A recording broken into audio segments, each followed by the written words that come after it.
everybody, Cece Bell here with a deep dive into Chapter 3 of Deafo.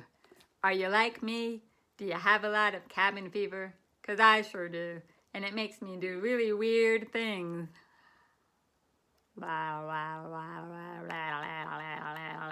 Which is perfect, because that's basically how Chapter 3 begins. Chapter 3 begins with, I find out that the little box is called a hearing aid. It's hard to get used to. Everything sounds funny when I use it, even me. And then I make funny sounds just like I was just doing. Eep, boop, oop, eep, hello, hello, ah, ah. This is absolutely true. Very soon after I got my hearing aid, it was such a big adjustment that I started making these funny sounds, trying to navigate what everything sounded like now. Everything was new. Before I lost my hearing, I heard one way, and after I lost my hearing and I got my hearing aid, I heard in a completely different way. And so I made all these silly sounds, but I also did this thing where I would snap my jaws together and then bang my teeth together and make this awful loud clicking sound, which I loved, but just picturing doing it makes my teeth hurt so bad. But yes, I made all these sounds, and to this day, I still do the hello, hello thing, especially when I change my batteries. So every 8 or 10 days or so, the battery, these things are powered with batteries, the batteries run down. And you'll see there's a little compartment here, and you just open it up, and there's a little battery that comes out. And so every 8 to 10 days, I have to change the battery because the battery runs down. So while my hearing aids are running down, I start doing this hello, hello, trying to figure out, do things sound different? And if it seems like they are sounding different and I change my battery, I'll change the battery, I put the hearing aid back in my ear, and then I say hello, hello, again, to make sure that things are back to normal. So that hello thing I've been doing my entire life. But anyway, this page continues with me finally putting clothes on over my bathing suit to cover up my hearing aid. So we are finally saying goodbye to the beautiful red polka dotted bathing suit. Oh well. But I went ahead and I put clothes on because I was getting ready to see my friend Emma. Emma is a character in the book who is absolutely based on someone in real life whose name is also Emma. And Emma was a little girl that lived across the street from me in Richmond, and she was tall and beautiful and had long blonde hair that her dad would comb for her every day, and he would braid her hair. I always thought that was cool, that her dad did her hair and not her mom, like I would assume. And she was so funny and just a delightful person. What's not in the book is the fact that after I moved away from Richmond, she and I were still friends. We got together all the time because our parents were friends, and so they would come to my house for Thanksgiving and Easter, and we saw each other a lot in the summertime, and my mom would even invite her to go to the beach with us. So we really did grow up together, even though she's only in the beginning of the book. In real life, she's been a big part of my life forever. And so we've known each other since we were 2, which makes her my oldest friend, and she's also the only friend I have who knew me before I lost my hearing. So I always thought that was pretty neat. Anyway, Emma and I are still very much friends, and she is still as hilarious as she was when she was a kid. And she is actually an incredible painter, an artist, and she does beautiful paintings. And if you would like to see more of her work, here is her website, that was my advertisement for Emma. But absolutely look at her stuff because it's beautiful, and I want everybody to know just how great a person she is. You would love her. So anyway, Emma, getting dressed so I can go and see Emma.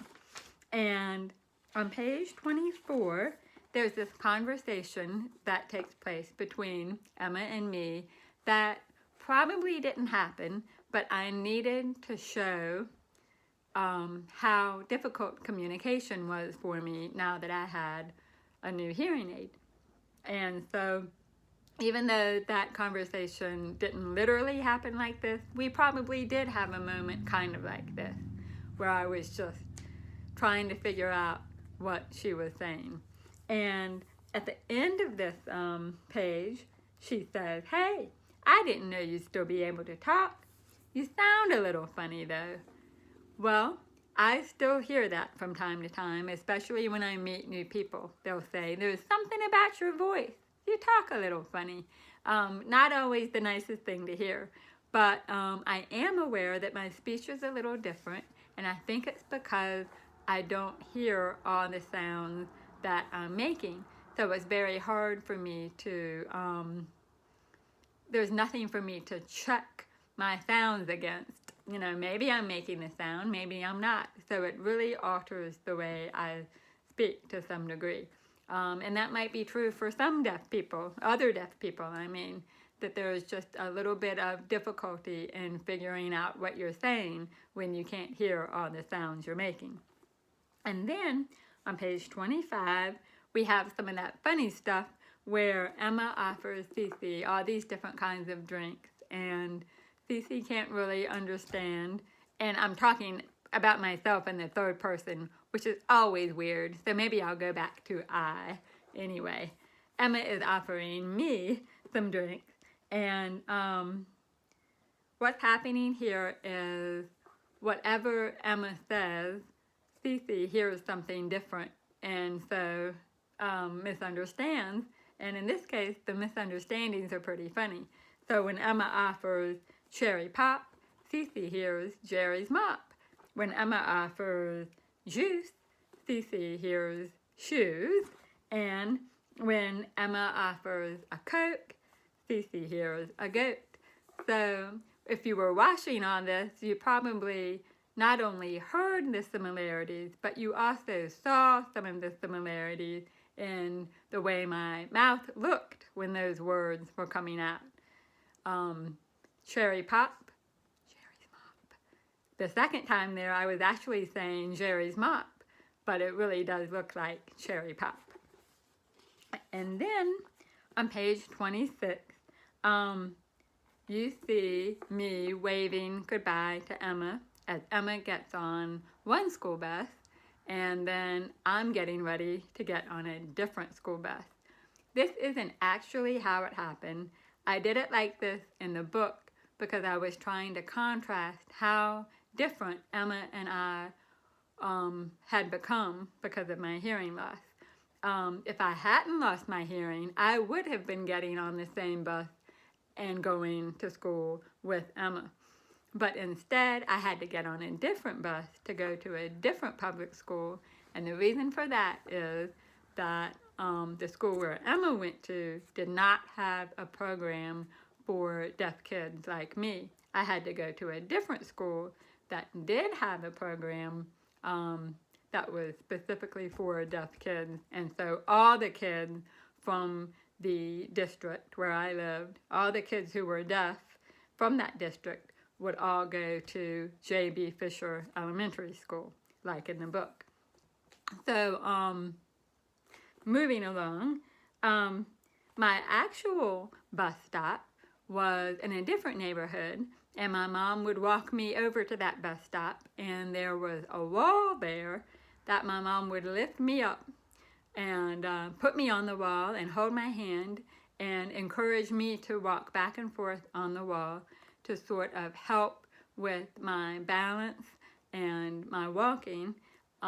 If you remember my inside look at chapter 1, you might remember that I talked about not being able to walk very well and having a really bad sense of balance, while walking on a wall really, really helped. And so that's one of the places where I practiced walking, was at the bus stop before school. And there were also these little helicopter pods that were on the ground, and my mom would scoop up a whole bunch and hand them to me while I was still on the wall, and I would take a fistful of the helicopter pods and then drop them so that they would go woo back onto the ground. So I really liked that. But in the book, it is the first day of school, and I don't think that I was having fun with helicopter pods. I think I was very, very anxious and nervous because I knew that I had to go away from my mom, and it had been the first time that I had been separated from her since the hospital. So I was pretty scared and upset. And the woman on the bus who sits next to me, she was real. And I remember her really well because I was so upset and I was crying and boo-hoo-hoo-hoo-hoo. And she let me sit with her, and she held my hand, and she made me feel better. And she really did have that wonderful afro. And I remember that afro because it was the first time I'd ever seen an afro. And I thought it was amazing. And that memory has really stuck with me, still in my head. But we ended up going to J.B. Fisher Elementary School, and she took me into the building, and I was still very, very nervous and worried that everybody would be staring at my new hearing aid, but I had a big surprise. I met a little girl named Wendy, and she had a hearing aid on too, and that was awesome. Another kid with a hearing aid. I couldn't believe it. I wasn't alone. There was somebody else like me. And not only that, you'll see on page 28, it wasn't just Wendy, it was a whole classroom of kids with hearing aids, just like mine. So that was really neat, and probably a very good thing for me to see that I wasn't the only person in the whole world, or the only kid in the whole world, who had to use a hearing aid. And on that first day of school, we met Dawn, who really did look like Snow White, and she taught us the alphabet and numbers and all that, but she also taught us something very different from what hearing kids might learn, and she taught us lip reading. So before we talk about lip reading, it's probably a good place to pause and talk a little bit about lip reading and about the way things were for deaf education in the 1970s. You'll notice in Deafo that when I went to school, when I was in kindergarten, we did learn lip reading, but we did not learn any sign language. And this is true. We never learned sign language. And that's because it wasn't until about 1974 that American Sign Language was recognized as a language. In fact, a website called deafnish.com says that American Sign Language was recognized as a real, genuine language with its own grammar and syntax in 1974. So in other words, before 1974, American Sign Language was not acknowledged as a language. It was seen more like a bunch of gestures that deaf people make, which is not true at all. It's a very, very complex, complicated, beautiful, vital language. But that was 1974, and if you recall, I went to kindergarten in 1975. So that's not very much time for there to have been an adjustment to new attitudes about sign language. So in 1975, when I was in kindergarten, they weren't teaching sign language at my school. They were teaching something called oralism. And oralism is basically teaching deaf people how to lip read and how to speak without the benefit of sign language. So as a kid, I just went along with the program because I didn't know any better. But as an adult looking back on this, I think it was a mistake not to teach us sign language too. And in fact, I think schools today that teach deaf children are giving them everything: sign language, introducing them to speech and lip reading too. I think it's very important for deaf kids to have access to any and all means of communication that might help them. But that wasn't the attitude back then. And so I was fortunate in that I was able to benefit from oralism, but a lot of that has to do with my situation, which was I had 4.5 years of learning some speech and learning how the English language works. And all that benefited me so that when it was time to learn how to lip read, I had a whole history of language to just to help me understand going forward. So that's not how it is for every deaf person. Every deaf person comes to their deafness in a different way, and not every method works for every person. But it's really important for me to say now that I have nothing at all against sign language. I simply learned how to lip read at an early age, and it worked for me, and so I kept doing it. I think sign language is awesome and vital and amazing, and we will talk a lot more about that later on when I talk about Chapter 9. But back to Chapter 3, in page 29, we see that it says, "But Dorn also tries to teach us how to lip read. She says that lip reading is watching people's mouths move when they talk so that we can understand them better. So you get the sound from your hearing aid plus visual clues from a person's lips, and that's supposed to equal understanding. But it's not that simple because there are so many words and sounds and mouth shapes that look the same but are actually saying different things. And so just like Dorn says at the bottom of page 29, you have to be a detective. And the detective I chose for this part is the most famous detective of all, Sherlock Holmes. I loved Sherlock Holmes when I was a kid, and I still like Sherlock Holmes now, especially Benedict Cumberbatch's, Benedict Cumberbatch. His portrayal of Sherlock Holmes is really fun. But anyway, what happens with lip reading is you can't just rely on what a person's mouth is doing. You have to look at the whole picture. And so you're getting things like visual clues, like maybe the person is holding up the thing they're talking about. You have to look for context clues, like where are you? Because sometimes where you are gives you more information about what it is the person is talking about. You have to look at what the person is doing with their body and with their face, and those are gestural clues. Like if somebody is happy, they're more likely to be saying, "I'm happy," than they are to be saying, "I'm sad." So you have to look for all kinds of stuff like that. But even in the most perfect setup, when everything is lined up the way it is supposed to, and you're feeling attentive and chipper and doing really good lip reading that day, mistakes can still be made. And I would say that I probably understand about 70% of what's being said, but in certain situations, like when there's only one person talking to me. But if I was in a noisy restaurant, I probably only get about 20% of what's being said, because I really do rely on a lot of the sounds, and also there's just too much going on, and it makes lip reading really hard. So I've misunderstood so much, so much over my life. Oh my goodness.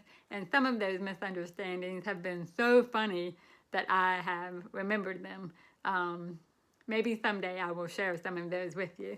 But anyway, moving on to page 31, I find out lots of things about lip reading back then when I was a kid, and they are still true to this day. Stuff like you have to see somebody's face at all times.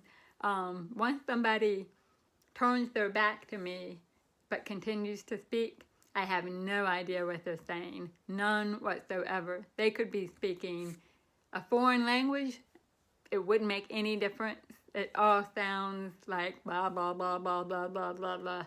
Blah, blah, blah, blah, blah. It doesn't sound like words at all. I have to have that face and I have to see that mouth.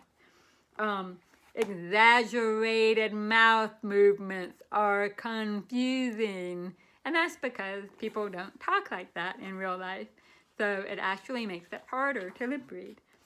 Shouting isn't good because shouting alters the typical mouth movements that somebody might make. And so that's just impossible.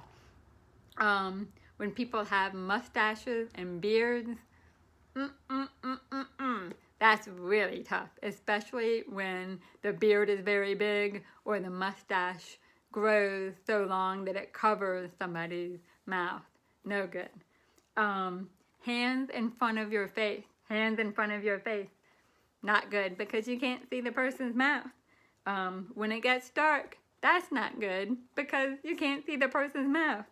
And then the absolute worst, and this is probably for me the hardest part about being a deaf person, is that group conversations are almost impossible.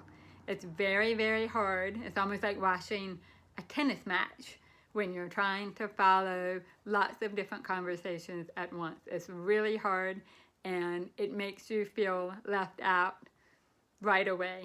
And nobody likes to feel left out. So group discussions, not my favorite. So I go on to say that it was hard as a kid to explain all this to people, to explain how hard it was to follow conversations and how much it hurt to feel left out.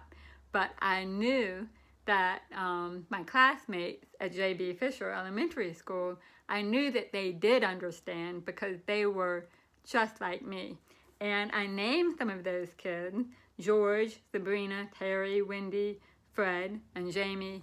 But not all of those names are real. But the ones that I do remember, George, Sabrina, Terry, and Wendy, those are their real names. And I drew them from memory and then later found a picture of them.